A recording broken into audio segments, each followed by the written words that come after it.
দুজন সেই মোবাইলের ছবিগুলো দেখিয়ে মেয়েটিকে ব্ল্যাকমেল করত এবং দিনের পর দিন তারা দুইজন মেয়েটিকে ধর্ষণ করত। নাবালিকা ধর্ষণের দুই অভিযুক্তের 25 ও 20 বছরের সশ্রম কারাদণ্ডের নির্দেশ জলপাইগুড়ি বিশেষ পস্কো আদালতের। দুই বন্ধু মিলে অপকর্ম করেছিল, যাবজ্জীবনমুখী সাজা পেল, আর তারপরেই কান্নায় ভেঙে পড়ল দুই বন্ধু।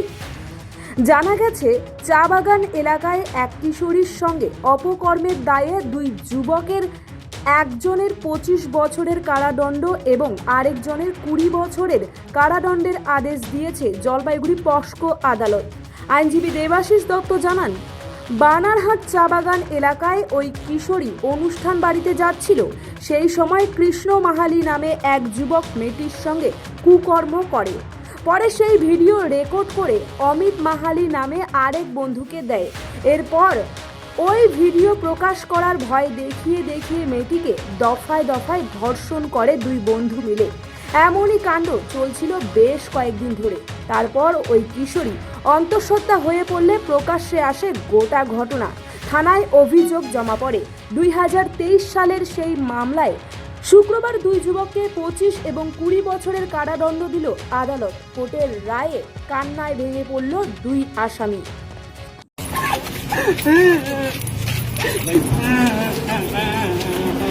আজকে বিশেষ পক্সো আদালতের বিচারপতি মাননীয় রিন্টু সুর বানারহাট থানার একটি মোকদ্দমায় আজকে রায় ঘোষণা করেছেন।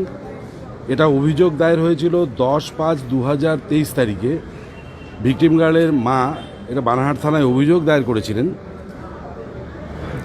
মেয়েটির মা বলেছিলেন যে তার মেয়েকে কিছুদিন ধরে শারীরিকভাবে ভীষণ অসুস্থ দেখার জন্য তার মেয়েকে তিনি বাগানের ডাক্তারের কাছে নিয়ে যান এবং বাগানের ডাক্তার মেয়েটির শারীরিক পরীক্ষা করে মেয়েটিকে অন্তঃসত্ত্বা দেখতে পায়। তারপর তার মা তাকে নিয়ে যায় মালবাজারে এবং সেখানে একটি ল্যাবে তার আল্ট্রাসোনোগ্রাফি করা হয় এবং দেখা যায় যে মেয়েটি সেই সময় অন্তঃসত্ত্বা রয়েছেন। তারপর মেয়েটিকে যখন জিজ্ঞেস করে ঘটনার ব্যাপারে, মেয়েটির বয়স তখন 16 বছর ছিল।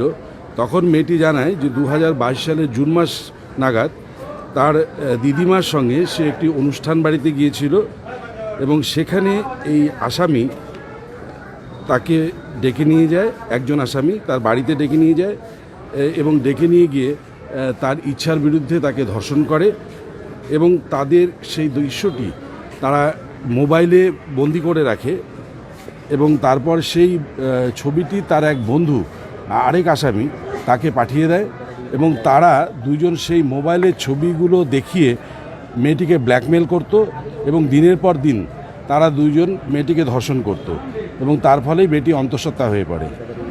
এবং পরবর্তীকালে এই কেসে পুলিশ তদন্ত করে চার্জশিট দাখিল করে। এই কেসে টোটাল 12 জন সাক্ষী তাদের সাক্ষ্য প্রদান করে। সাক্ষ্য প্রদান করবার পরে পুলিশ এই কেসে ভিকটিম গার্ল যেহেতু অন্তঃসত্ত্বা ছিল সেই জন্য তার ডিএনএ টেস্ট করা হয় এবং ডিএনএ টেস্টের রিপোর্ট কোর্টে চলে আসে মহামান্য আদালতের কাছে। ডিএনএ টেস্টের রিপোর্ট পজিটিভ ছিল এবং সেই কারণে মহামান্য আদালত উভয় পক্ষের সাক্ষী শেষ হওয়ার পরে উভয় পক্ষের সওয়াল জবাব শুনবার পরে আজকে এই কেসে যে দুজন আসামি রয়েছেন, কৃষ্ণা মাহালি তাকে 25 বছরের সশ্রম কারাদণ্ড এবং 1 লক্ষ টাকা জরিমানা এবং অন্য একজন যে আসামি রয়েছেন অমিত মাহালি অ্যালিয়াস সদরু তাকে 20 বছরের সশ্রম কারাদণ্ড এবং 50,000 টাকা জরিমানা এবং ভিকটিমকে 6 লক্ষ টাকা কম্পেনসেশন দেওয়ার জন্য ডিস্ট্রিক্ট লিগাল সার্ভিস অথরিটিকে অর্ডার করেছেন। তার মধ্যে ভিকটিমকে অলরেডি 1 লক্ষ টাকা একটা আগেই অর্ডার হয়ে আছে ইন্টারিম কম্পেনসেশনের জন্য, সুতরাং সে এখন 5 লক্ষ টাকা কম্পেনসেশন পাবে। হ্যাঁ, তারা একই বাগানে থাকতো এবং একই লাইনে তাদের বসবাস ছিল। আসামিরা পেশায় চা বাগানেই কাজ করতে।